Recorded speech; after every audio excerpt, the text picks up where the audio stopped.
তা উট যদি উমরও চড়তে পারে, রাখালও চড়তে পারে, এক চেয়ারে সাইদ ইবনে আমেরও বসতে পারবে, উমরও বসতে পারবে। ধরে কোন কথা ঠিক কিনা?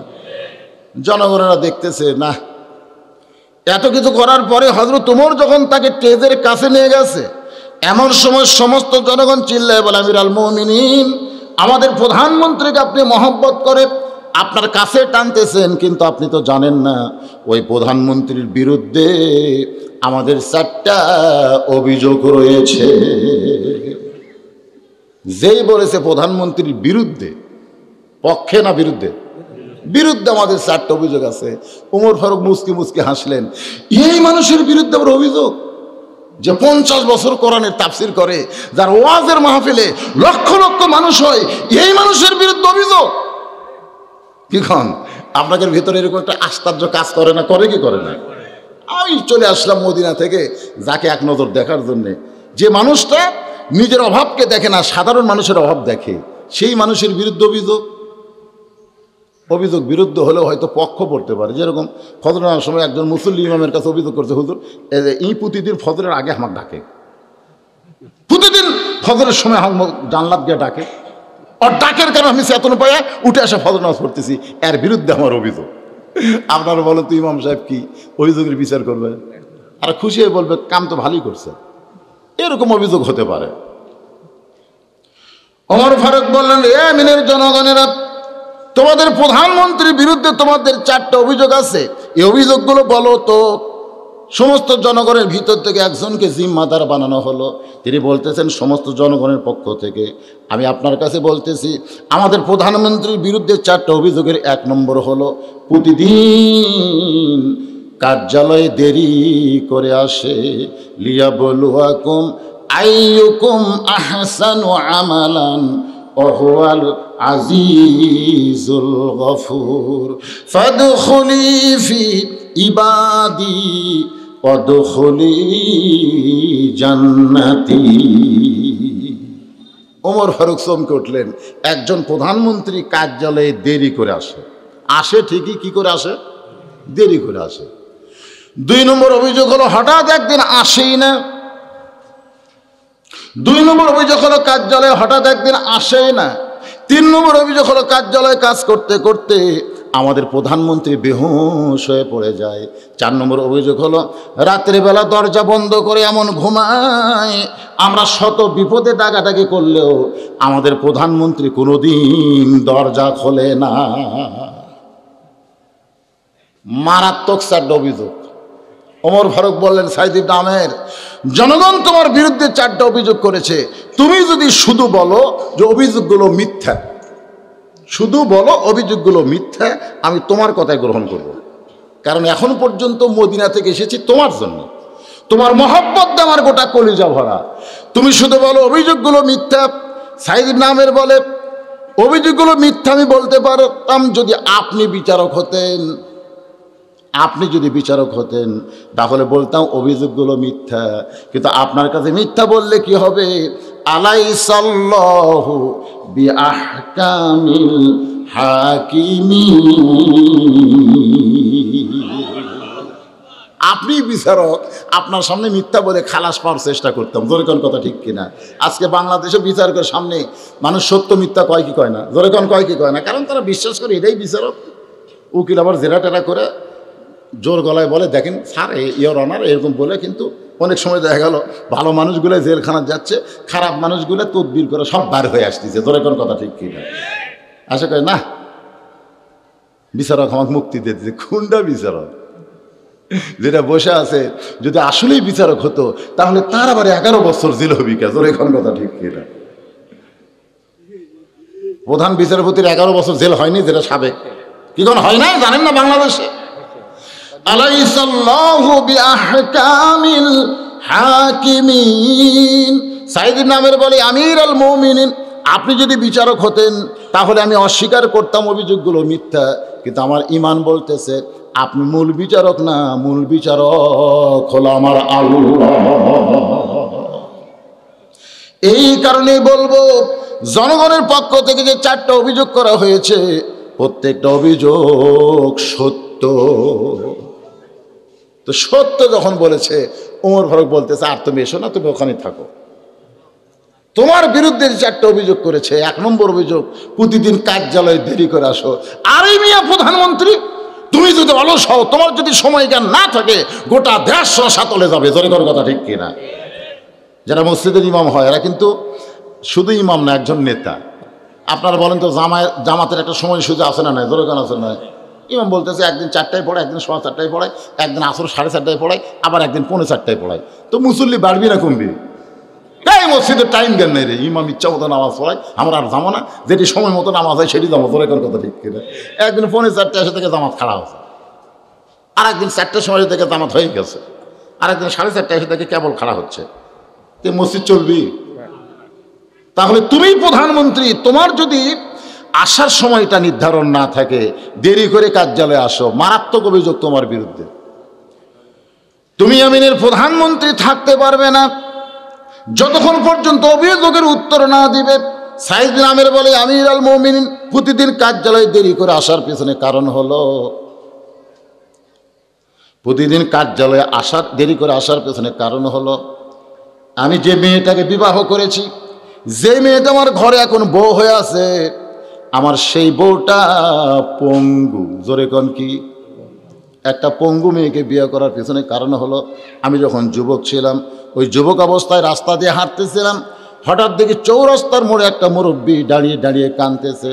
আপনারা বলেন তো, কোনো মুরব্বী যদি দাঁড়িয়ে দাঁড়িয়ে কাঁদে, তাহলে একজন যুবক মানুষ তার কাছে যাওয়ার দরকার আছে না নাই? বর্তমানে আমাদের যুবকদেরকে যে শিক্ষা দেওয়া হয়েছে, এই শিক্ষায় কি মুরব্বীর কাছে যাবে? এই শিক্ষায় মুরব্বীর কাছে যাবে না, বরং তারা মুরব্বীদের ইনসাল্ট করবে। কিন্তু সাইদ ইবনে আমের বলে, মুরব্বীর কান্না দেখে আমি তার কাছে গিয়ে সালাম দিয়ে বললাম, বাবা এই চৌরাস্তার মোড়ে দাঁড়ায় আপনি কেন কাঁদতেছেন? মুরব্বী বলতেছে, তোমার রাস্তায় তুমি চলো, আমার কান্না দেখার তোমার দরকার নাই। আমি তখন আরও সাপটে ধরে বললাম, বাবা কি জন্য কান্দো একটু জানতে চাই। বলে, আমার কান্দার কারণ হলো আমি একটা কন্যা সন্তানের বাবা হয়েছি, আমি একটা কন্যা সন্তানের বাবা হয়েছি। সাইদ ইবনে আমের বলে, আল্লাহ নবী বলেছেন, কেউ যদি একটা কন্যার বাবা হয়, সে যেন একটা কন্যার বাবা নয়, জান্নাতের মালিক আল্লাহ দিয়ে দেয়। তাহলে একটা কন্যার বাবা হয়ে আপনি রাস্তায় কেন কাঁদতেছেন? মুরব্বী বলে, রে যুবক, আমার কন্যাটা এখন বিবাহের বয়স হয়ে গেছে, কিন্তু বিবাহের বয়স হইলে কি হবে? আমার মেয়েটা পঙ্গু, হাত দুলা তার পাও লুলা, কিন্তু সেই যুবতী মেয়েকে আমি বিয়ে দিব, আমার সেই পঙ্গু লুলা মেয়েকে কে বিয়ে করবে? এদিন রাস্তায় দাঁড়িয়ে দাঁড়িয়ে আমি কান্দি।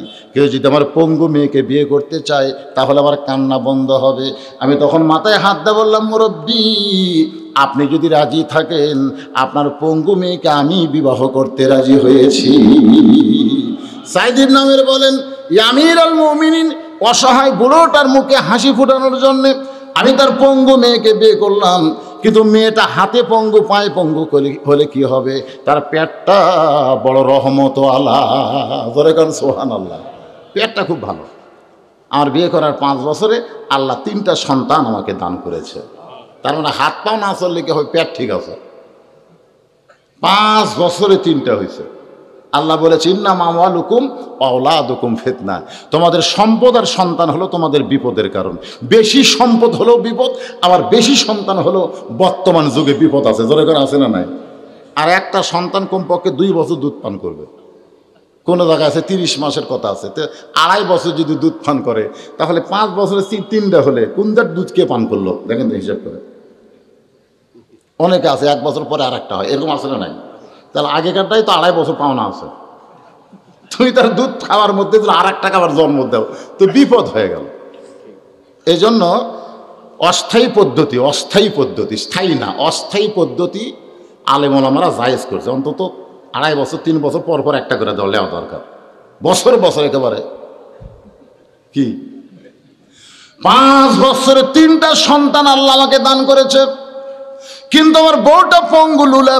আমার বাড়িতে কোনো কাজের মানুষ নাই, আমি নিজেই কাজ কাম করি, নিজের সন্তান পেশাব পায়খানা পরিষ্কার করে, আমার বিবিটাকেও পেশাব পায়খানা করানোর পরে আমি জবের আটার খামি দিয়ে যে রুটি বানাই, এই রুটি তৈরি করে রুটিটা ভাইজা আমার সন্তান বিবিদেরকে খাওয়াইতে খাওয়াইতে আমার দেরি হয়ে যায়।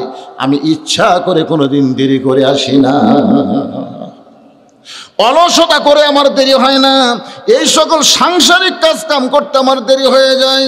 হাজার হাজার জনগণ কান্দের বলে আমির আল মুমিনিন, আমাদের প্রধানমন্ত্রীর বাড়িতে এমন একটা বিপদ, তিনি নিজের কাজ নিজেই করেন, সেই কারণে আসতে দেরি হয়। এইটা যদি আমরা আগে জানতাম তাহলে 1 নম্বর আমরা কোনোদিন আপনার সামনে বলতাম না। প্রতিদিন কার্যালয়ে দেরি করে আসে, আমরা সর্বসম্মতি কর্মে উইথড্র করে নিলাম। ওমর ফারুক বলতেছে আলহামদুলিল্লাহ। এই সাইদ ইবনে আমের দেখো 1 নম্বর উইথড্র হয়েছে, 2 নম্বর প্রতিদিন কার্যালয়ে দেরি করে আসো, ঠিক আছে, হঠাৎ একদিন যে আসো না, এই না আসার পিছনে কারণ কি? সাইদ ইবনে আমের বলে আমির আল মুমিনিন, এই না আসার পিছনে কারণ হলো আমি মাসে 1 দিন বাজার করি। মাসে কয় দিন? 1 দিন বাজার করি। এই দেখেন একসাথে যে 3টা উঠলো না, এই 3টার দিকে তাকান, এই 3টার দিকে তাকান। এরা কিন্তু ওটার পিছনে মারাত্মক কারণ আছে। কি কারণে উঠছে বলবো?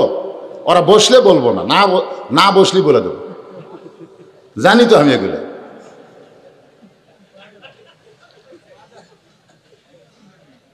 শোনেন, আমরা কিন্তু অ্যানালগ। আমরা যখন জন্মগ্রহণ করছি তখন কিন্তু আমাকে মায়ের কষ্ট হচ্ছে। এই যে গানটা আমরা গাই, কি বলবো প্রসবের কথা, মা বিনে সেই ব্যথা কেউ তো বুঝিবে না, মাজন ঠেকিয়া সন্তানের দায়, অকালে মা মারা যায়, কেন সে মায়ের ভক্তি করবা না, এমন দরদি ভবে কেউ হবে না আমার মা। আচ্ছা, এই গান যে লিখছে, এখন যে হারে সিজার চলতেছে, এখন যে হারে সিজার, আমাদের এলাকার এক অটো ভ্যান চালায়, ওর বইয়ের বাচ্চা হবে সিজার করে, ধরে এখন কি করে আমার কাছে যে বলতেছে হুজুর হঠাৎ আটকা গেলাম। কিন্তু হঠাৎ আটকে ধর কারণ কি? বলে বউরে সিজার করা লাগবে, টাকা নেই 5,000, তুই ভ্যান চলে খাস, তোর বউ সিজার করা লাগবে কে? পেটত বাচ্চা আসার সময় আমার পেটত হাত দেখছে, ওয়াদা করো, আমি কিন্তু ওই দিক দিয়ে বার করবো না, কাটিয়ে বার করবো, তুমি কি কর? ওর পেটত হাত দেওয়া আধা দিছে, এখন সিজার করবি, ভ্যান চলায়। আর আমি হইলাম, আমি 3টার বাপ হলাম, আমার বইয়ের সিজার লাগলো না। এই যারা যে মাঝে মধ্যে উঠবি ডাববি, বুঝবেন এরা সিজার করা, ধরে এখন কি করে, কোনো কষ্ট হয়নি তো, টাইনিয়ে বাড়ি করছে, তাই খালি কাটিয়া ঘুমন্ত অবস্থায় এই শালা করে বাড়ি করছে, ধরে কোনটা তো ঠিক না, কান দেওনি, কারণ এই বাড়ি করেছে, ওর কান্দার কি দরকার আছে? আর আমাকে টানে বের করতে, বের হয়ে মাথা চ্যাপটা হয়ে গেছে, সেই মাথায় থাপড়ে থাপড়ে করে দুল করা লাগছে, কথা ঠিক কেনা। আর ওরকে খালি পেট কাটিছে, আরে বের করছে, চোল ঘুমোতে আছে, ডাক্তার কয় আরো 3 দিন পর হওয়ার কথা, টাকার লোভে আগেই বের করছি। এই সিজার করা যারা, এরা কোরআনের মাহফিল থেকে মাঝে মধ্যে ডিস্টার্ব করবে, এই সিজার করা কি? ওরা বসিছে না আছে গেছে?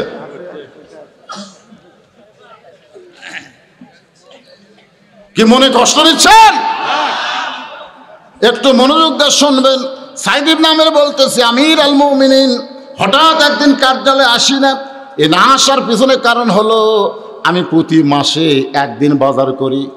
প্রতি মাসে কয় দিন বাজার করার পরে আমি যে পোশাক পরে কার্যালয়ে আসি, জনগণের সামনে এই একটা পোশাক ছাড়া আমার আর দ্বিতীয় কোনো পোশাক নাই যে পোশাক পরে কার্যালয়ে আসা যায়।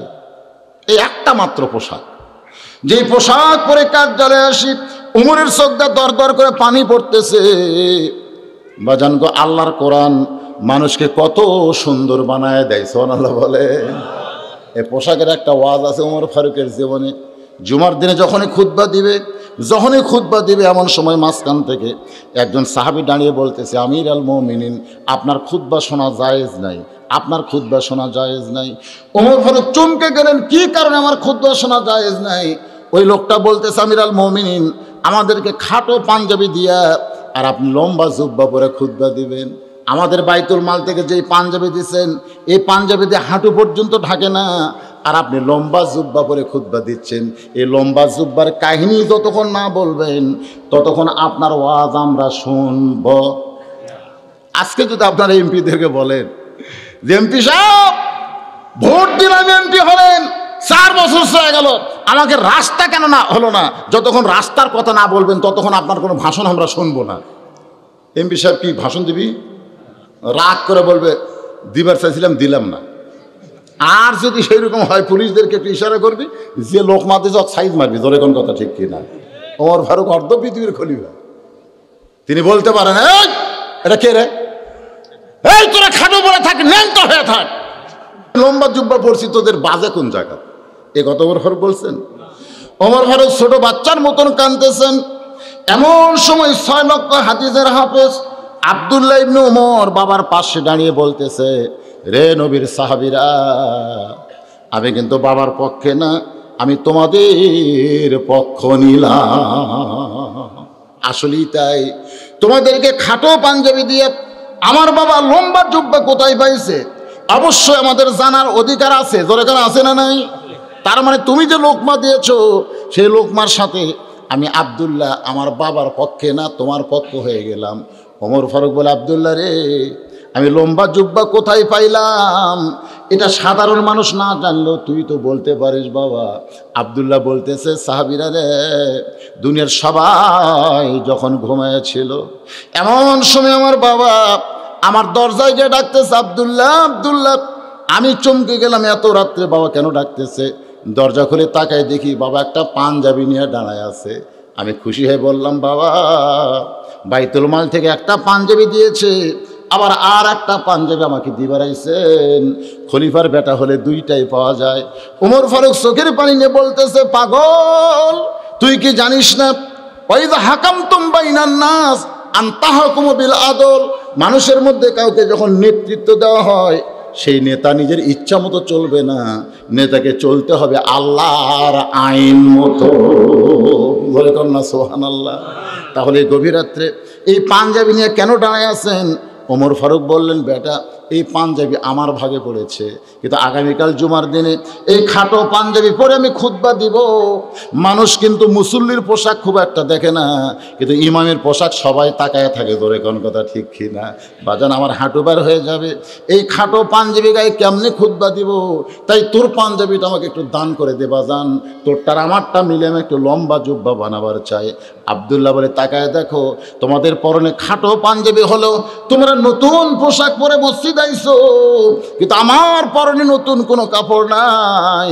আমার নতুন পাঞ্জাবিটা আমার বাবাকে দান করার পরে আমার পাঞ্জাবি বাবার পাঞ্জাবি মিলে বাবা লম্বা জুব্বা পরে তোমাদের খুতবা শোনায়। লিল্লাহু তাকবীর। ওমর ফারুক বলে, সাইদ ইবনে আমের বলো। সাইদ ইবনে আমের বলতেছে, মাসে একদিন বাজার করি। ইয়া আমিরুল মুমিনিন, আপনি মনে করেন না যে বাজারে গিয়ে আমি লম্বা সময় ব্যয় করি? মাসে একদিন বাজার করি, তাই বলে মনে করেন না যে বাজারে গিয়ে আমি লম্বা সময় ব্যয় করি। কারণ রাসূল বলেছেন, পৃথিবীর সবচাইতে খারাপ জায়গা হলো চান্দাইকোনা বাজার। জোরে কোন কথা ঠিক কথা কন না কেন? আর পৃথিবীর সবচাইতে ভালো জায়গা হলো আল্লাহর ঘর, মসজিদ। আপনাকে চান্দাইকোনা মসজিদ আছে না নাই? আবার বাজার আছে না নাই? আপনারা বলেন তো, কোন জায়গার মধ্যে গেলে আপনারা ঘড়ি দেখেন? আপনার কোনদিন বাজারত ঘড়ি দেখছেন? চাষটলে কিন্তু ঘন্টার পর ঘন্টা, এখন খালি ভোটের গল্প। যখন তাফসীর আপনার তো ভোট হয়ে গেছে, আপনার বেঁচে গেছেন। যে এলাকার ভোট কেবল শুরু হলো, এলাকার কতগুলো মুরব্বী কিন্তু সকাল 7টায় চা খাবার কোনো দিনও যায় না, কিন্তু ভোটের তাফসীর ঘোষণা হওয়ার পরে ওরাই সকাল 7টায় একটু চা স্টলের একটু সাইডে বসে আছে। মেম্বার প্রার্থী যায় সালাম দেয়, চাচা আসসালামু আলাইকুম। মাথা তুলে বলতেছে, বাবা ভোটার ডাল আছে নাকি? চাচা কীভাবে জানলেন? কই এখন যারাই সালাম দিবি আমাদের সন্দেহ হচ্ছে হয় চেয়ারম্যান না হয় মেম্বার। এই মুহূর্তে ভোটের তফসিল ঘোষণা হওয়ার পরে সবচাইতে বেশি সালাম কারা দেয়? কথা বুঝতেছেন না? মেম্বার চেয়ারম্যান কিন্তু যাকে তাকে সালাম দিচ্ছে। তো চাচা দোয়া করবেন। চাচা বলতেছে খালি খালি। তখন ভাস্তা বলতেছে, এই শোনো, মেম্বার প্রার্থী বলতেছে আমার চাচাকে 2টো বিস্কুট দাও আর 1 কাপ চা দাও। চাচা বলতেছে, একদিন খাইয়ে কি হবে? একদিন খাই কি হবে? না খাওয়াই ভালো। তার মানে ভোট হওয়া পর্যন্ত খাবি। তখন চালাকে বলতেছে, আগামী 5 তারিখে 5ই জানুয়ারিতে ভোট হবে, এই 5ই জানুয়ারি পর্যন্ত চাচা যা খাবি তাই দিবে। যে কয়টা মেম্বারটা আছে প্রত্যেকটা মেম্বারের কাছ থেকে একই কায়দায় খাওয়া শুরু করছে।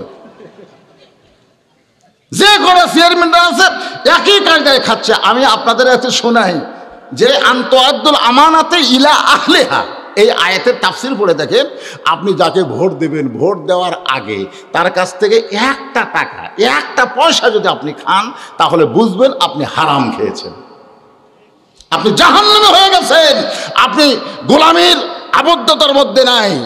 ফাদখুলি ফি ইবাদি, যদি আপনি আবদ্ধতার মধ্যে থাকতে চান তাহলে যাকে ভোট দেবেন ভোটের আগে তার কাছ থেকে এক কাপ চা খাওয়া আপনার জন্য কি জোরে খান। আর যারা দাঁড়াছেন আমি বলবো জনগণকে একটা টাকাও আপনার খিলাবেন না, একটা টাকাও খাওয়াবেন না। খাওয়াবেন কেন? ভোট তো তার আমানত, সে দিবি। সাইদ ইবনে আমের বলতেছে আমিরুল মুমিনিন, আপনি মনে করেন না মাসে একদিন আমি যে আসি না, এ না আসার পিছনে কারণ হলো আমি বাজারকে ঘন্টার পর ঘন্টা সময় ব্যয় করি না, কারণ আমি জানি দুনিয়ার সবচাইতে খারাপ জায়গার নাম কি? বাজার। আর সবচাইতে ভালো জায়গা হলো আল্লাহর ঘর, মসজিদ। আমি খুব তাড়াতাড়ি বাজার করে বাড়িতে আসার পরে আমার এই মোটা কাপড়টা যেটা পরে আপনার সামনে দাঁড়ায় আছি, এই কাপড়টা আমি খাইসা দিই মাসে কয়দিন? মাসে একদিন আমি খাইসা দিই, কিন্তু এই মোটা কাপড়টা শুকাইতে আমার সারা দিন চলে যায়। এই একটা মাত্র কাপড় ছাড়া আমার আর কোনো কাপড় নাই যে কাপড় পরে আমি কার্যালয়ে আসতে পারি। আমিরুল মুমিনিন, কাপড় খাইসা দেয়া ভিজা কাপড় পরা, আল্লাহ নবী বলেছেন ভিজা কাপড় কোনো সময় যদি বাড়িতে পরতে পারো পারবে, কিন্তু ভিজা কাপড় পরে জনগণের সামনে দাঁড়ানো যাবে না। কারণ ভিজা কাপড় পরলে কাপড় পরে লাভ নাই, ভিতরে জিনিসগুলো সব বাহির থেকে আন্দাজ অনুমান বোঝা যায় কি যায় না। আপনি যদি সাদা লুঙ্গি পরে হঠাৎ বৃষ্টি আসে, বৃষ্টি যদি আপনার লুঙ্গি ভিজা যায়, আপনার ভিতরে যা আছে বাইরে থেকে বোঝা যাবে না, কথা কারণ যাবে কি যাবে না। এই জন্যে ভিজা কাপড় পরে আপনি বাড়িতে থাকতে পারেন, কিন্তু রাস্তাঘাটে আপনাকে ভিজা কাপড় পরে বের হওয়া যাবে না, কারণ ভিতরের অঙ্গ প্রত্যঙ্গ যে কাপড় দিয়ে ঢাকে ওটা বৃষ্টি হলে আবার বাহির থেকে প্রকাশ হয়। সাইদের নামের বলে আমিরুল মুমিনিন ওই ভিজা কাপড় পরে আসতে পারি না, এই জন্যে মাসে একদিন হঠাৎ আমি আসতে পারি না। এই বাজার করার কারণে, কাপড় পরিষ্কারের কারণে এবং সারা মাসের যে সমস্ত কাজকাম আছে সমস্ত কাজকাম করার কারণে আমি একদিন আসতে পারি না। সমস্ত জনগণ কান্দের বলে আমিরুল মুমিনিন, আমাদের প্রধানমন্ত্রী সাইদ ইবনে আমিরের যে একটা মাত্র কাপড়, যে কাপড় পরে কার্যালয়ে আসে, মাসে একদিন বাজার করে, সেই কাপড় পরিষ্কার করতে শুকাইতে দেরি হয়। এইটা যদি আমরা আগে জানতাম তাহলে হঠাৎ একদিন কার্যালয়ে আসে না, এইটা আমরা আপনার কাছে অভিযোগ করতাম না। আমরা সর্বসম্মতিক্রমে এই 2 নম্বর অভিযোগকেও উইথড্র করে নিলাম। লিল্লাহ তাকবীর। ওমর ফারুক বলে, রে সাইদ ইবনে আমির, 4টা অভিযোগের মধ্যে 2টা উইথড্র হয়েছে। এখন 3 নম্বর অভিযোগ হলো মাঝে মধ্যে কার্যালয়ে কাজ করতে করতে তুমি বেহুশ হয়ে পড়ে যাও। কারণ তুমি শুধু ইয়ামিনের প্রধানমন্ত্রী নাও, তুমি ইয়ামিনের কেন্দ্রীয় মসজিদের ইমাম। আল্লাহ রাসূল বলেছেন যাদের মির্কি ব্যারাম আছে, হঠাৎ কাঁপতে কাঁপতে পড়ে যায়, এমন মানুষ যত বড়ই দামি হোক না কেন তাকে কোনো নেতার আসনে বসান যাবে না এবং তার দ্বারা ইমামতিও চলবে। হঠাৎ হয়তো নামাজ পড়াতে গিয়ে 2 রাকাত পড়াতেই মির্কি ব্যারাম উঠছে, ঠাস করে পড়ে গেল, অবস্থা কি হলো?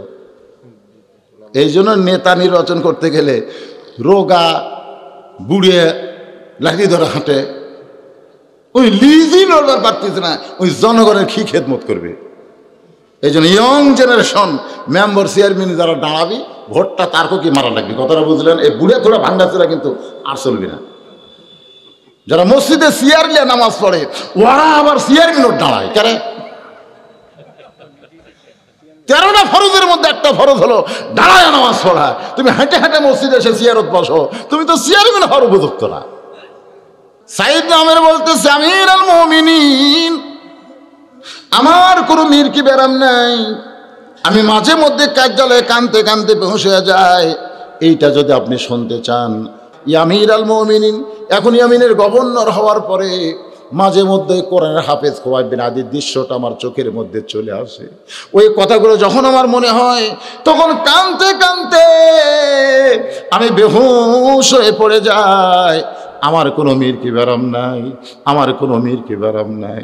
হাজার হাজার ইয়ামিনের জনগণ কান্দে, চিল্লায় বলতেছে আমাদের প্রধানমন্ত্রী সাইদ ইবনে আমিরের জীবনে এমন একটা করুণ ঘটনা ঘটে গেছে। আর সেই দৃশ্যের কথা মনে করে কাঁদতে কাঁদতে বেহুশ হয়ে যায়। এটা যদি আমরা আগে জানতাম তাহলে আমরা কোনোদিন তার বিরুদ্ধে অভিযোগ করতাম না যে কাঁদতে কাঁদতে কেন বেহুশ হয়ে যায়। আমরা সর্বসম্মতি কর্মে 3 নম্বর অভিযোগকে উইথড্র করে নিলাম। লিল্লাহি তাকবীর। সেই যুদ্ধে আমাদের নেতা আবু জেহেল সহ অনেক নেতারা দুনিয়া থেকে বিদায় হয়ে গেল। এখন শুনলাম মদিনা নাকি রাষ্ট্রপতি করেছে, মদিনা নাকি রাষ্ট্র গঠন করেছে, আর সেই রাষ্ট্রের প্রেসিডেন্টের নাম হলো মুহাম্মাদুর রাসূলুল্লাহ। এই কোরআন দিয়ে যদি মদিনা চলে, একদিন কোরআন দিয়ে মক্কা চলবে, একদিন কোরআন দিয়ে গোটা বিশ্ব চলবে। তো মুসলমানের চলার পাথেও কোরআনকে তাদের কাছ থেকে যদি কাইরা নেওয়া যায় তাহলে মুসলমান চলার কোনো রাস্তা পাবে না, মুসলমান আস্তে আস্তে ধ্বংস হয়ে যাবে। আজকে আমাদের দেশে কোরআন আছে না নাই?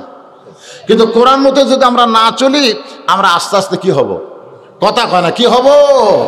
আবু সুফিয়ান বলতেছে যুবকেরা এখন মদিনায় গিয়ে আব্দুল্লাহ ইতিম পোলাদ এই কোরআন যা বলে সেই অনুযায়ী চলে। আর চলার কারণে মদিনা এখন ইসলামী রাষ্ট্র গঠন হয়েছে, ওই মুসলমানের কাছ থেকে কোরআনকে ছিনিয়ে নেওয়া লাগবে। তো মক্কার যুবকেরা বলতেছে কোরআনকে ছিনিয়ে কিভাবে নেবেন? কোরআনকে ছিনিয়ে নিতে গেলে কি করা লাগবে? আবু সুফিয়ান বলতেছে তখন কোরআনের হাফেজ ছাড়া, তখন কোরআনের হাফেজ ছাড়া এরকম লিখিত কোনো কোরআন ছিল না। এখন যেরকম কি আছে, কথা কয় না, হাফেজ ছাড়াও লিখিত কোরআন আছে না নাই? তো তখন লিখিত কোরআন ছিল না। আবু সুফিয়ান বলল ওই কোরআনের হাফেজগুলোকে হত্যা করা লাগবে। আজকে আমাদের বাংলাদেশে কোরআনের হাফেজকে সরাসরি হত্যা করা হচ্ছে না, কিন্তু অনেক হাফেজ সাহেব আমার এলাকায় এই করোনার ঠেলায় অটো ভ্যান কিনছে, অটো ভ্যান। আমার এলাকার এক ছেলে দাওরা পাশে এবং কোরআনের হাফেজ, এখন ভ্যান চালায়। আমি বললাম কেউ চাকরি হচ্ছে না হুজুর, মাদ্রাসা বন্ধ হয়ে গেছে।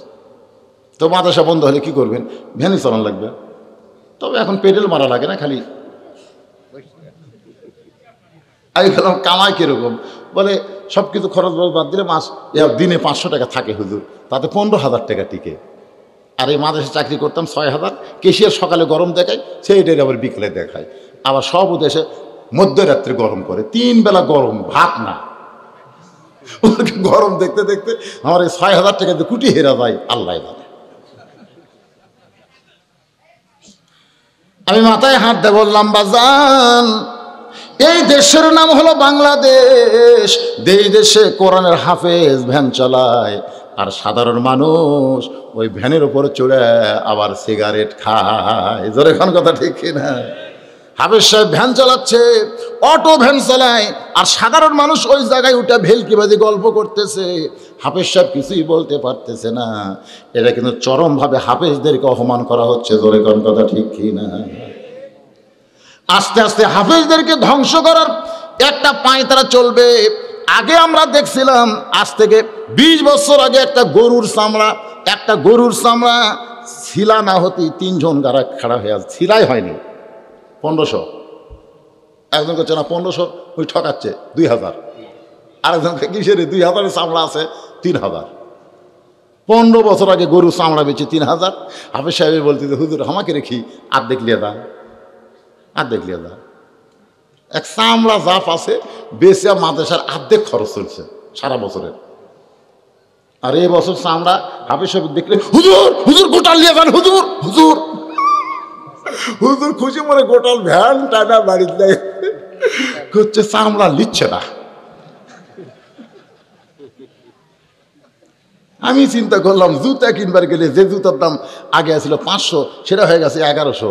চামড়ার জুতার দাম 1100 আর কুরবানির চামড়ার দাম 200। এই কারণ কি? কারণ জুতার দাম যদি কমে যেত তাহলে বুঝতাম চামড়ার দাম নেই। কথা ঠিক কিনা বলেন? তাহলে জুতার দাম ডবল হয়ে যাচ্ছে আর চামড়া 3000-এর জায়গায় 300 হচ্ছে। কারণ কি? এই কারণ আরো তল্লাশি করে দেখছে যে এই মাদ্রাসাগুলো চলে এই কুরবানির চামড়া দিয়ে। এই কুরবানির চামড়া একবারে কাট করে ফেলানো লাগবে। যেরকম কি করে ফেলানো লাগবে? একদিকে কিন্তু কাজ করছে, এখন মাস গেলে ফেতরা অনেকে দেয়, অনেকে হুজুর এবার যে বছর করোনার বছর দেওয়া যাবে না হুজুর। কি বিপদ যে পড়ছে ভাই।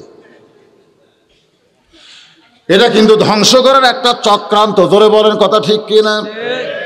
সাইদ ইবনে আমের বলে আমির আল মুমিনিন, আমি কাফের যুবক থাকা অবস্থায় আমাদের নেতা আবু সুফিয়ান বলতেছে এই কোরআন মুসলমান থেকে কাইরা নেওয়া লাগবে, কোরআনের যারা হাফেজ তাদেরকে হত্যা করা লাগবে। আমার নেতা বললেন রে যুবকেরা, তোমাদেরকে মুসলমান সাইদা মক্কায় যাইতে হবে, মদিনায় যাইতে হবে। মদিনার মানুষটা অত্যন্ত নরম। কেরা এটা সিজার করে না? কেরা রে, এরা কি সিজার করে নাকি রে? বসো বসো, কি করবে? আচ্ছা তোমরা এরকে বাপ মা কোথায়? একটু এক্সারসাইজ করেন, বোঝেন না কেন? আল্লাহ রাসূল বলেছে 7 বছর থেকে তালিম দাও, 10 বছর থেকে জোর করে নামাজ পড়াও। কথা কোন ঠিক কিনা? এরকে তো 7 বছর হয়ে গেছে, 10 বছর গেছে, এখন তো থাপড়ান লাগবে। হ্যাঁ বসো, ফাইন হয়ে বসো, কোনো গল্প চলবে না। বোঝো না বোঝো আর শোনো। আল্লাহর বান্দার একটু মনোযোগ দেবেন। আবু সুফিয়ান বলতেছে ওই মুসলমানের কাছ থেকে কোরআন কায়রা নেওয়া লাগবে। যখন কি কায়রা নেওয়া লাগবে? কোরআন যদি তাদের না থাকে তাদের চলার কোনো রাস্তা থাকবে না, কারণ মুসলমানের একমাত্র রাস্তার নামই হলো আল্লাহর কোরআন। সব সমস্যার সমাধান সবাই বললেন না, বিশ্বাস হচ্ছে না? অনুনাজ্জিলু মিনাল কোরআনি মা হুয়া শিফাউ ওয়া রাহমাতুল লিল মুমিনিন। আমি যেই বলবো সব সমস্যার সমাধান, আপনার চিল্লায় বলবেন দিতে পারে আল কোরআন। সব সমস্যার সমাধান দিতে পারে আল কোরআন। আল কোরআনের আলো ঘরে ঘরে জালো, সব জায়গায় জালো, আল কোরআনের আলো সব জায়গায়, কোন জায়গা বাদ হওয়া যাবে না। আল্লাহর বান্দার একটু মনোযোগ দেন। আবু সুফিয়ান বলতেছে রে মক্কার যুবকেরা, মদিনার মুহাম্মদকে যদি ধ্বংস করবার চাও তার কাছ থেকে কোরআনকে কায়রা নেওয়া লাগবে। আর এই কোরআন কায়রা নিতে গেলে কোরআন হাফেজদেরকে হত্যা করা লাগবে। হাফেজদেরকে হত্যা করতে গেলে তোমাদেরকে মুসলমান সাইজা তার কাছে যাইতে হবে, কারণ সে অত্যন্ত নরম মানুষ। সুবহানাল্লাহ। তো মক্কার কতক ছেলেরা মুসলমান সাজা, মুসলমান কিন্তু হয়নি, মুসলমান সাজা, সাজা বোঝেন না? রমজান মাসে দেখবেন আমাদের এলাকার কিছু কিছু মুসলমান সাজে, ইফতার পার্টি করে। ধরেন কি পার্টি? ইফতার পার্টি করতেছে, একজনের রোজা নেই, মাথার টুপি দিয়া গোলাপ জল আগরতলা জ্বালায় ওরা কিন্তু ইফতার সাজায় রাখে, আর বারবার খালি ঘড়ি দেখে। মুসলমান সাজিছে, বারবার ঘড়ি দেখতেছে আর বলতেছে এত বড় দিন, এত বড় দিন, কলজা ফেটে যাচ্ছে, তৃষ্ণায় ছটফট করতেছে। এ বারবার বলতেছে। আমি আস্তে করে ওর কানের কাছে মুখ লাগিয়ে বললাম, তুই তো পেঁচাল ভালোই পারতেছিস, ঘড়িও দেখতেছিস, কিন্তু তুই তো রোজা নেই। তো রোজা না থাকা রোজাদার সাজলি কেন? হুজুর এটাই মাস বুঝছেন না, মুসলমান সাজার মাস। আমাদের বাংলাদেশে অনেকেই কিন্তু মুসলমান সাজে, কিন্তু মুসলমান হতে পারে নাই। সাইদ ইবনে আমের বলেন ওই মক্কার কাফের যুবকেরা মুসলমান সাইজা মদিনায় গিয়া আল্লাহ নবীর দরবারে, হুজুর হিজরত করে মদিনায় চলে আসলেন, কিন্তু আপনি কি জানেন মক্কায় অনেক মুসলমান আছে, তারা আল্লাহর কোরআন শিখতে চায়, তাদের কোরআন শিক্ষা দেওয়ার মতন কোনো মানুষ নেই। কি মারাত্মক কথা! মুসলমান সাজা কাফের যুবকেরা নবীর কাছে বলতেছে আপনি মক্কা ছেড়ে মদিনায় হিজরত করে আসলেন, কিন্তু আপনি কি জানেন মক্কায় এখনো শত শত মুসলমান আছে, তারা আল্লাহর কোরআন শিখতে চায়, তাদের কোরআন শিক্ষা দেওয়ার মতন কোনো কোরআনের হাফেজ মক্কাত নেই। আমাদের নবী যদি গায়েব জানতো, অনেকে বলে আমাকে নবী গায়েব জানে, যদি জানতো এই কয়টা কান সারা লাল করে দিতে। জোরে কোন কথা ঠিক? এই কে রে? এই তোরা না কাফেরের বাচ্চারে, তাহলে মাথার টুপি দিলি মুসলমান হওয়া যায়? এই মাথার টুপি দিলেই মুসলমান হওয়া যায় না। তোরা কাফেরের বাচ্চা, কিন্তু নবী গায়েব জানে না। গায়েব না জানার কারণে আল্লাহ নবী বললেন খায়রুকুম মান তাআল্লামাল কোরআন ওয়া আল্লামা, ওই ব্যক্তি সবচাইতে সম্মানী দামি যে কোরআন শিখেছে এবং অপরকে শিক্ষা দেয়।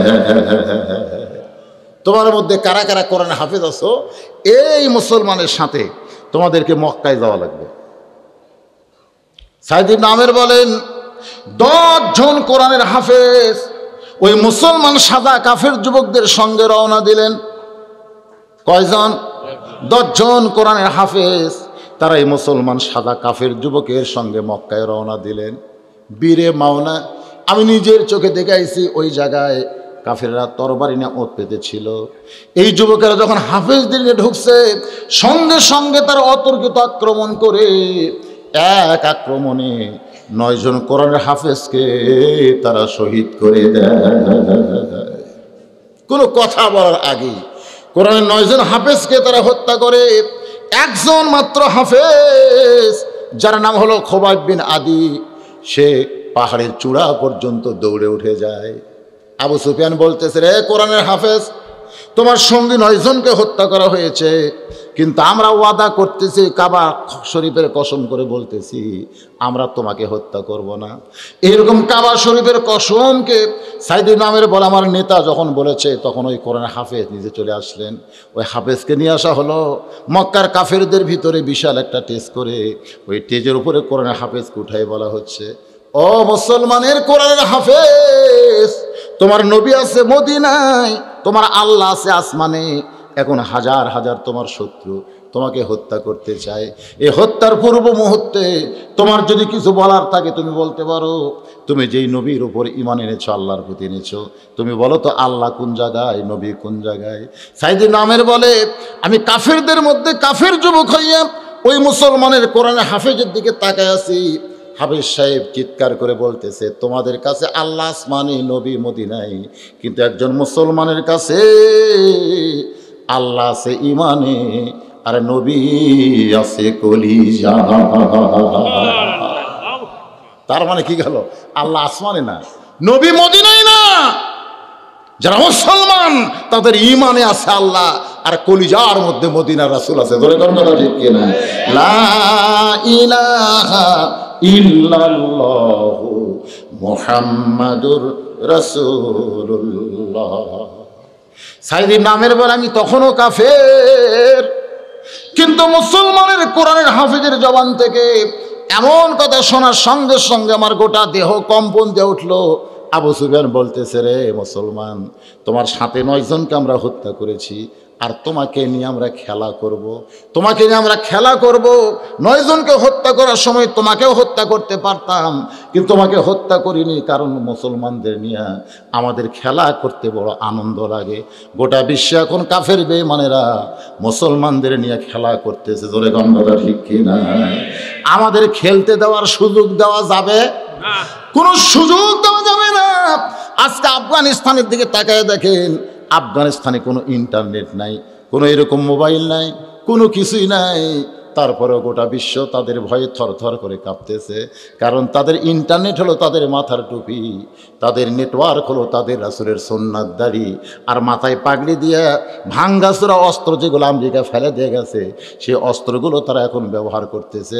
গোটা কাফের বেঈমানের বিশ্ব ওই আফগানিস্তানের মুসলমানের জন্য থরথর করে কাঁপতেছে। এভাবেই মুসলমানের বিজয় হবে। আল্লাহ তাআলা ইমাম মেহেদী আলাইহিস সালামকে পাঠিয়ে দিবে, ঈসা আলাইহিস সালাম আসবে, আবার গোটা বিশ্ব আল্লাহ মুসলমানদেরকে হাদিয়া দিয়া দিবে। গোটা বিশ্বের মালিককে, তাবারাকাল্লাযী বিয়াদিহিল মুলকু ওয়া হুয়া আলা কুল্লি শাইইন কাদির। সাইদ ইবনে আমের বলতেছে, আমিরুল মুমিনিন মাঝে মধ্যে কার্যালয়ে কানতে কানতে বেহুশ হয়ে যায়। এই বেহুশ হওয়ার পিছনে কারণ হলো, যখন আমাদের নেতা আবু সুফিয়ান বলতেছে, রে কোরআনের হাফেজ, তোমাদের 9 জনকে হত্যা করা হয়েছে, তোমাকে আমরা হত্যা করি না একটু খেলা করার জন্যে। এখনকার খেলার নাম হলো মুসলমানকে নিয়ে খেলা করা।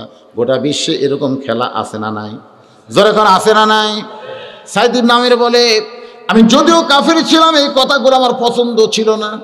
আমাদের নেতা বলতেছে, এখন তুমি একটা বারের জন্য বলো, আব্দুল্লাহর এতিম পোলা নিপাত যাক, আব্দুল্লাহর এতিম পোলা ধ্বংস হয়ে যাক। সাইদ ইবনে আমের বলে, আমি চিন্তা করলাম এতগুলো কাফেরদের মধ্যে মুসলমান কোরআনের হাফেজ কি বলে, ওইটা শোনার জন্য আমার কানকে খাড়া করে দিলাম। ওই কোরআনের হাফেজ খোবাইব কোরআন থেকে বলতেছে, হে মক্কার কাফের বেঈমানেরা, তোমরা মনে করছো আমাকে হত্যা করবে, 9 জনকে হত্যা করেছো, কিন্তু তোমরা তো জানো না আল্লাহ রাস্তায় যাদেরকে হত্যা করা হয় তারা কোনোদিন হত্যা হয় না। ওয়ালা তাকুলু লিমান ইউকতালু ফি সাবিলিল্লাহি আমওয়াতুন বাল আহইয়াউ ওয়ালাকিন লা তাশউরুন। এটা কি আমার কথা না আল্লাহর কথা? আল্লাহ বললেন আল্লাহ রাস্তায় যাদেরকে হত্যা করা হয়, আল্লাহ রাস্তায় যারা জীবন দেবে তাদেরকে তোমরা মৃত্যু বলো না, আমি আল্লাহ বলতেছি তারা অমর হয়ে গেছে। অমর মানে মরণই নাই, তারা মৃত্যুবরণ করে নাই। 9 জনকে তোমরা হত্যা করেছো তোমাদের কাছে, কিন্তু একজন ইমানদার বিশ্বাস করে আল্লাহ পাক তাদেরকে জান্নাতের মেহমান বানাইছে। আবু সুফিয়ান বলে, রে মক্কার যুবকেরা, ওই 9 জনকে হত্যা করেছো বীরে মৌনা পাহাড়ি এলাকায়, কিন্তু একে হত্যা করা হবে। এই হত্যাটার নাম হলো অঙ্গ প্রত্যঙ্গ বিক্রি। তোমাদের মধ্যে এমন কেউ আছো যে কোরআনে হাফেজের ডান হাতখানা নিবা? তোমাদের মধ্যে এমন কেউ আছো তার ডান কানটা কিনবা, বাম কান কিনবা, বাম হাত কিনবা? এমন কেউ কে আছো তার দেহ থেকে মাথাটা কিনবা? এমন কেউ কে আছো তার অঙ্গ প্রত্যঙ্গের ডান পা বাম পা কিনবা? আমি প্রত্যেকটা অঙ্গ প্রত্যঙ্গ তোমাদের কাছে নির্ধারিত দামে বিক্রি করব। সাইদ ইবনে আমের বলতেছে, আমি আশ্চর্য হয়ে গেলাম, একটা জীবিত মানুষের অঙ্গ প্রত্যঙ্গ বিক্রি করবে কেমনে? কানের দাম এত, নাকের দাম এত, হাতের দাম এত, এভাবে যখন বিক্রি করে দেওয়া হলো, একজন কাফের যুবক তরবারি নিয়ে এক দৌড়ে মঞ্চে গেল। আবু সুফিয়ানকে বলে, নেতা আমি ডান হাতখানা নিবার চাই, কত দাম নেবেন? বলে 1000 আশরাফি দাও। 1000 আশরাফি দিয়ে ওই কোরআনে হাফিজের দেহ থেকে ডান হাতে যখন একটা আঘাত করেছে, আঘাত করার সঙ্গে সঙ্গে দেহ থেকে হাতটা যখন বিচ্ছিন্ন হয়ে যায়, আবু সুফিয়ান অট্টহাসিতে বলে, হাফেজ রে, তোমার আল্লাহ আছে আসমানে, নবী আছে মদিনায়, আমার হুকুমে দেহ থেকে হাতটা বিচ্ছিন্ন করা হলো, আবার তোমার কান বিচ্ছিন্ন হবে, তোমার অঙ্গ প্রত্যঙ্গ বিচ্ছিন্ন করা হবে।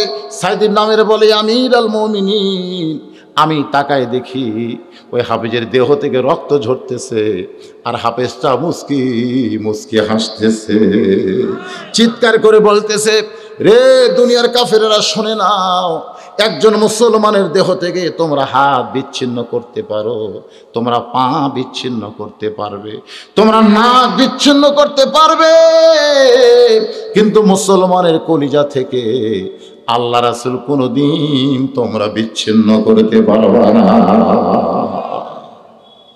সাইদ ইবনে আমের বলে, আমির আল মুমিনিন, আমি চিন্তা করলাম এরপরে কি হয়। আমি দেখলাম আবু সুফিয়ানের নেতৃত্বে আমাদের কাফের যুবকগুলো পাগলের মতন তার দেহের উপর আক্রমণ করলো, কেউ হাত কাটলো, কেউ পা কাটলো, এমনকি আবু সুফিয়ান একটা বর্ষা এনে তার বুকের মধ্যে ঢুকাই দিল। আমি যদিও কাফের ছিলাম, তারপরে দৃশ্যটা দেখে আমি সহ্য করতে পারলাম না। এরা কেমন মানুষ, এদের মানবতা কেমন? যারা কাফের হয়, যারা ইহুদি হয়, যারা খ্রিস্টান হয়, এদের কোনো মানবতা নাই। মানবতা কেবলমাত্র ইমানের সঙ্গে সম্পর্ক যাদের, আল্লাহ তাদের ভিতরে মানবতা দিয়ে হত্যা করে সবাই যখন চলে গেল, আমিও তাদের সঙ্গে গেলাম, কিন্তু গভীর রাত্রে সমস্ত কাফেররা যখন ঘুমায় গেছে, আমি তখন আর ঘুমাতে পারলাম না। আমি চলে আসলাম কোরআনের হাফেজের কাছে, আইসা দেখি তার দেহের অঙ্গ প্রত্যঙ্গ তার আবার সেখানে ফেলে দিয়ে চলে গেছে। আমি চাদর বিছাইয়া তার দেহের মস্তক এবং হাত পা যাগুলো ছিল সবগুলো তুলে, বাজার থেকে যেমন মানুষ গোস্ত কিনে আনে ঠিক তেমন তার অঙ্গ প্রত্যঙ্গ তারা গোস্তের মতো টুকরা টুকরা করেছে। আমি সেই গোস্তগুলো টুকরা করে আমি চিৎকার দিয়ে বললাম, এই মক্কায় থাকবো না, এ মক্কায় কোনো মানুষ নাই, এই মক্কায় যারা আছে সুম্মা রাদাদনাহু আসফালা সাফিলিন। আমি কোরআনের হাফেজ খোবাইব বিন আদির দেহটা গোস্তের মতন টোপলা করে নিয়ে গিয়া মক্কার দূরে পাহাড়ের পাশে আমি কবর দিয়া আমি ধীরে ধীরে আস্তে আস্তে মদিনার দিকে পা বাড়ালাম। আমি মদিনার রাসূলের মসজিদ নববীর দরজায় দাঁড়িয়ে গেলাম। আল্লাহ নবী তখন মসজিদের ভিতরে বসা, আমার চেহারা দেখে আমার দিকে মুচকি হাসি দিয়ে বললেন, 10 জন এখন জান্নাতে, এদের মধ্যে একজনকে আল্লাহ জান্নাতের দরজায় কবুল করেছে। আমি তাকায় থাকলাম ফ্যালফ্যাল করে। নবী আমার কাছে বললেন, 10 জন জান্নাতের মধ্যে আরাম করতেছে, ঘুরতেছে, আর তুমি জান্নাতে পা দিয়েছো, তুমি কিছু বলতে চাও? বলি, ইয়া রাসূলুল্লাহ, ওই জান্নাতি দলের মধ্যে আমাকেও আপনি ভর্তি করে নেন। আমি নবীর হাতে হাত দিয়ে কলমা পড়ে মুসলমান হয়ে গেলাম। ইয়া আমিরুল মুমিনিন, এখন ইয়ামিনের গভর্নর হওয়ার পরে মাঝে মধ্যে কোরআনের হাফেজ খোয়াইব বিন আদির দৃশ্যটা আমার চোখের মধ্যে চলে আসে। ওই কথাগুলো যখন আমার মনে হয়, তখন কাঁদতে কাঁদতে আমি বেহুশ হয়ে পড়ে যাই। আমার কোনো মীর কি ব্যারাম নাই, আমার কোনো মীর কি ব্যারাম নাই। হাজার হাজার ইয়ামিনের জনগণ কান্দে, চিল্লায় বলতেছে, আমাদের প্রধানমন্ত্রী সাইদ ইবনে আমিরের জীবনে এমন একটা করুণ ঘটনা ঘটে গেছে। আর সেই দৃশ্যের কথা মনে করে কাঁদতে কাঁদতে বেহুশ হয়ে যায়। এটা যদি আমরা আগে জানতাম, তাহলে আমরা কোনোদিন তার বিরুদ্ধে অভিযোগ করতাম না যে কাঁদতে কাঁদতে কেন বেহুশ হয়ে যায়। আমরা সর্বসম্মতিক্রমে 3 নম্বর অভিযোগকে উইথড্র করে নিলাম। লিল্লাহি তাকবীর। ওমর ফারুক বলেন, রে সাইদ ইবনে আমির 4টা অভিযোগের মধ্যে 3টা তার উইথড্র করেছে, আর একটা মাত্র অভিযোগ তোমার বিরুদ্ধে, দেখো তো এটা উইথড্র করা যায় কিনা। সেই অভিযোগটা হলো, রাত্রেবেলা দরজা বন্ধ করে তুমি ঘুমায় যাও, 100 টাকাটাকি করলেও তুমি দরজা খোলো না, অথচ তুমি একটা প্রদেশের গভর্নর, আর আমি হলাম অর্ধ পৃথিবীর খলিফা। আমি অর্ধ পৃথিবীর খলিফা ওমর, কোনোদিন রাত্রেবেলা ঘুমাই না, কোনোদিন রাত্রেবেলা ঘুমাই না, দিনের বেলায় ঘুমাই, রাত্রে ঘুমাই না। আর তুমি একটা প্রদেশের গভর্নর হয়ে দরজা বন্ধ করে দাও, 100 টাকাটাকি করলেও তুমি দরজা খোলো না। এইটা মারাত্মক একটা অভিযোগ, ধরে কোন ঠিক কিনা?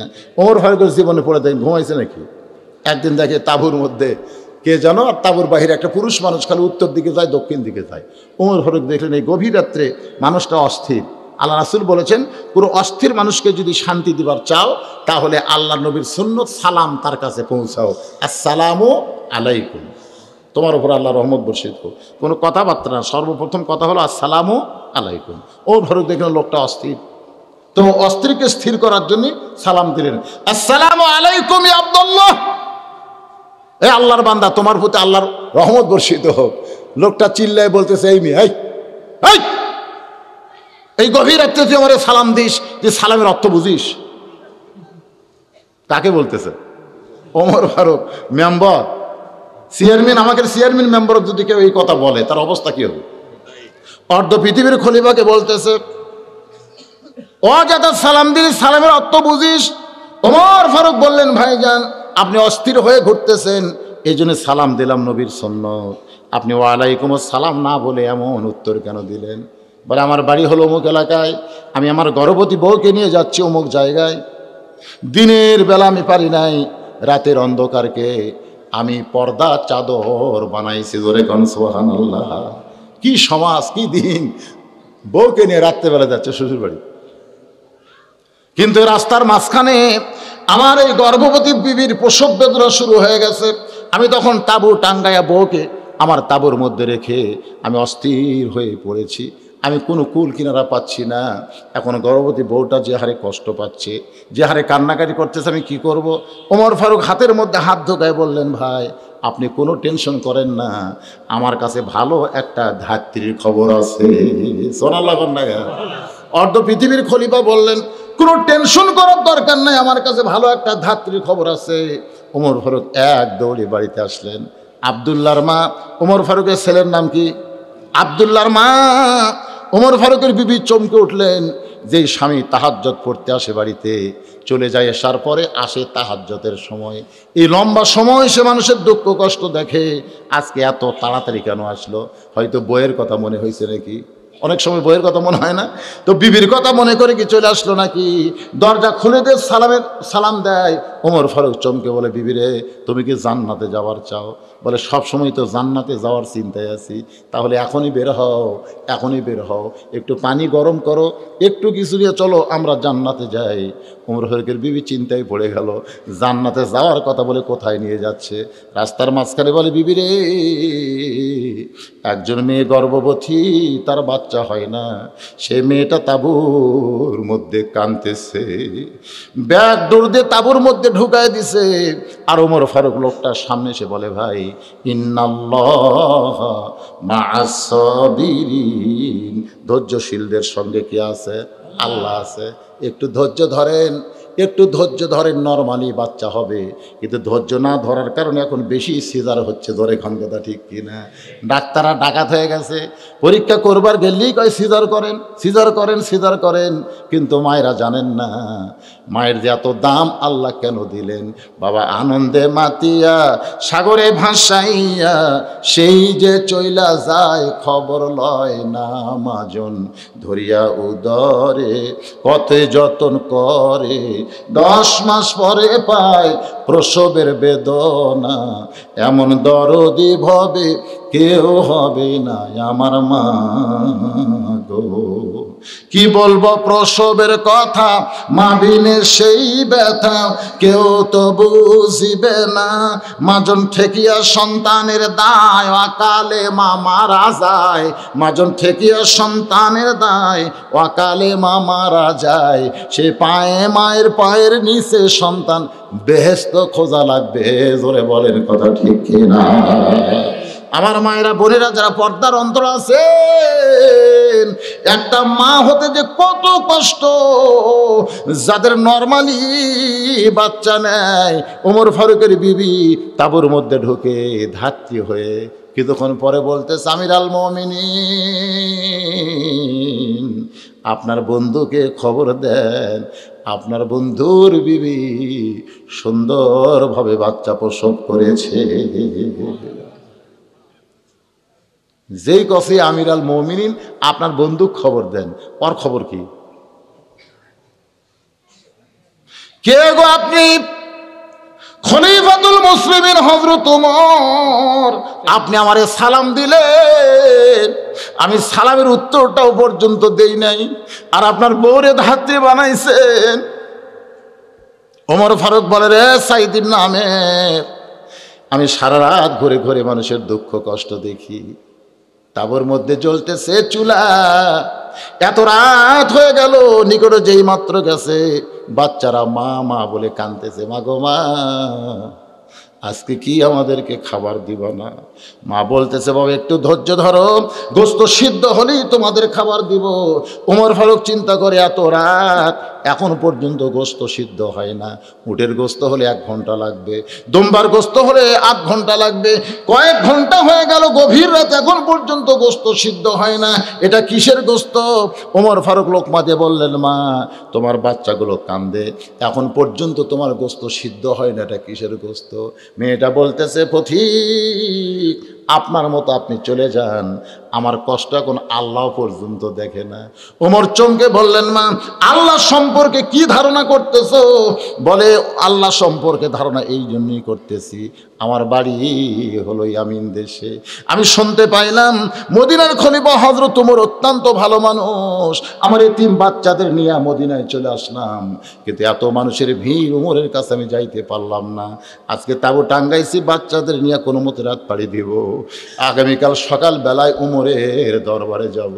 কিন্তু গভীর রাত্রে আমার সন্তানগুলো খালি ক্ষুধার জ্বালায় মা মা বলে কান্দে। আমি সন্তানগুলোকে সান্ত্বনা দেওয়ার জন্যে পাতিলে পাথর আর পানি বসায় দিছি, নিচে আগুনের জাল দিয়ে, আর বলে, সিদ্ধ হলেই তোমাদের খাবার দেব। আমার পাতিলের পাথর কখনো সিদ্ধ হবে না। আমার মনে হয় আগামীকাল পর্যন্ত আমার সন্তানগুলো বাঁচবেও না। সঙ্গে সঙ্গে ওমর ফারুক বলে, মা, তুমি একটু ধৈর্য ধরো মা। এক দৌড়ে বাইতুল মালের দরজা আসলামকে ডাক দিলেন, আসলাম রে, দরজা খুলে একটা আটার বস্তা আমার মাথায় তুলে দে। আসলাম বলে, আমির আল মুমিনিন, আমি হলাম চাকর, আপনি হলেন অর্ধ পৃথিবীর খলিফা, বলেন আটার বস্তা কোথায় নিয়ে যাওয়া লাগবে? ওমর কান্দের, আসলাম রে, একজনের পাপের বোঝা আর একজন কেউ মাথায় নেবে না। দে আমার মাথায় তুলে দে। চাকর আসলাম যখন আটার বস্তা মাথায় তুলে দেয়, ওমর ফারুক এত জোরে দৌড় মারতেছে বস্তা মাথায় নিয়ে, পিছন দিক থেকে আসলাম বলে, আমিরাল মুমিনিন, জোরে দৌড়াইতে গিয়ে আপনি পড়ে যাবেন, আটার বস্তা নিয়ে দৌড়াইতে আপনি পড়ে যাবেন। ওমর ফারুক বলে, আসলাম রে, দুনিয়ায় পড়া সহ্য করা যাবে, কিন্তু জাহান্নামের মধ্যে আমি পড়তে পারবো না। এক দৌড়ে গিয়ে তাবুর পাশে চিৎকার দিলেন, মা দেরি করো না, মা দেরি করো না, আটার বস্তা আছে, বস্তার মধ্যে অনেক কিছু আছে, মা তুমি রুটির খামির করো, হালুয়া তৈরি করো। মা রুটির খামির দেয়া হালুয়া তৈরি করে রুটি ভাইদা যখন ওমরের কাছে দেয়, ওমর ফারুক বাচ্চাগুলোকে কোলের মধ্যে বসায়া রুটি ছিঁড়ে ছিঁড়ে হালুয়া নিয়ে যখন মুখে দেয়, বাচ্চাগুলো ফেল ফেল করে তাকায় আছে। এই গভীর রাত্রে অবধি আমাদের বুকের মধ্যে উঠাইলে মেয়েটা চিৎকার করে বলে, আল্লাহ, ওমরে মদিনার খলিফা না বানাইয়া এই মানুষটার যদি মদিনার খলিফা বানাই দিতা, তাহলে তোমার মদিনা আল্লাহর জান্নাত হয়ে যেত।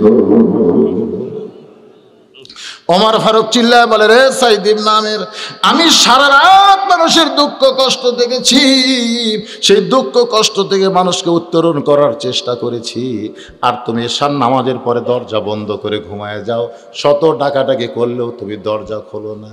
সাইদ ইবনে আমের বলে, আমিরাল মুমিনিন, আমার দরজায় জনগণ ডাকাডাকি করে, এটা আমি জীবনেও কোনোদিন শুনি নাই, আজকে অভিযোগ করার কারণেই আমি শুনতে পাই। কেন দরজা বন্ধ করে ঘুমের মধ্যে থাকি? যখন আজকে অভিযোগ করেছে, আমি সেই অভিযোগটা উইথড্র করতে চাই। ওমর ফারুক বললেন, চাইলে হবে না, কি কারণে দরজা বন্ধ করে সারা রাত পাড়ি দাও, এটা জনগণের সামনে প্রকাশ করার দরকার আছে না? দরকার আছে না? নাই, অবশ্যই প্রকাশ হবে। কারণ আমি যখন ইমাম হব, আমার পিছনের মুসল্লির খেয়াল করার দরকার আছে না নাই? জনগণ আছে না নাই? ইমাম খেয়াল করবে মুসল্লিকে, আর মুসল্লি ইক্তেদা করে ইমামকে। ইমাম যদি মনে করে আজকে সেজদার মধ্যে মজা লাগতেছে, আমি সুবহান রাব্বিয়াল আলা 101 বার করব, 101 বার করব, এই নিয়তে ইমাম যদি সেজদা থেকে মাথা না তোলে, আপনার বলেন তো পিছনের মুসল্লি কি মাথা রাখবে নাকি? অনেক মুসলিম মনে মনে কবে 3 বার সুবহান রাব্বিল আলা বললি হুজুর মাথা তোলে, আজকে মাথা ডাবাইছে আর তো মাথা তোলে না, মনে হয় হুজুর মরে গেছে, না হয় ঘুমাইছে। অথচ আল্লাহ নবী বলেছেন, অসজুদ ওয়াক্তারিব, তুমি সেজদা যখন করবে তুমি আল্লাহর নৈকট্যে পৌঁছে যাবে। কারণ সেজদা সেজদা না, সেজদা হলো দিদারে ইলাহি।